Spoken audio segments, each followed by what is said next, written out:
Vatanparvar Tumaris Uyg'urlarning afsonaviy qahramoni, tarixda tunji tiliga elingan ayol hukmdori bo'lib, milatdan burun 500-yillarda yashagan.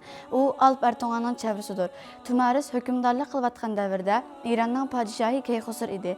Kayxusar ham kuchli, ham qonxo'r bo'lib, qo'shni davlatlarga davomli tajovuz qiladi.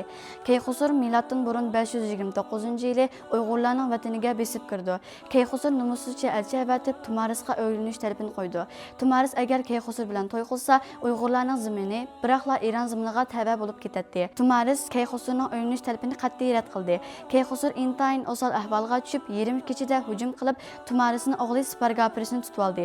Keyin uningga munar yasab, Spargapirisni tahdid qilib taslim bo'lishga majburlamoqchi bo'ldi. Tumaris o'g'lisidan voz kechib, qat'iylik qilib, davlatini qo'llab, umumyuzlik bilan urushga tayyorlik qilishga buyruq tushirdi. Tumaris Kayxusarga elchi avatib, "Ey qonxo'r tajovuzchi, sen mening o'g'limni urush bilan emas, hiyla ishlatib tutib olding. Darhol o'g'limni qaytarib ber. Bo'lmasa sendek ochko'zni qon bilan sug'urayman" deydi. Kayxusar Tumarisning talabini qat'iy rad qildi. Munar ustidagi Spargapirisning vijdoni qaynab o'zini atidi. Buni anglagan butkul Uyg'ur jangchilarining qini qaynab, vatanni qo'g'dash va Spargapirisning intiqomini olish uchun qasam ichidi. Tumaris yarim kechada askarlari bilan dushman qo'shiniga hujum qildi. Bu urush bakmu dahshatli bo'lib, bir kecha kunduz davomlashdi. Tumaris to'liq bir g'alaba qilib, g'alabasi nihoyatda cho'ng bir natija edi. Chunki Tumarisning askarlarining soni oz bo'lib, Kayxusarning askarlarining soni ko'p va kuchli edi. Bu qahramon ayol o'zini ojiz sanmasin, vataniga tajovuz qilib kirgan shuncha kuchli dushman ustidan to'liq bir g'alaba qildi.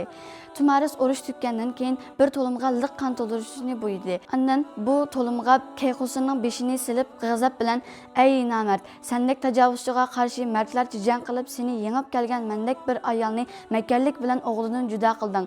Sen umring bo'yi qonga to'ymading. Men o'z qasmimga amal qilib, seni qon bilan sug'urdim.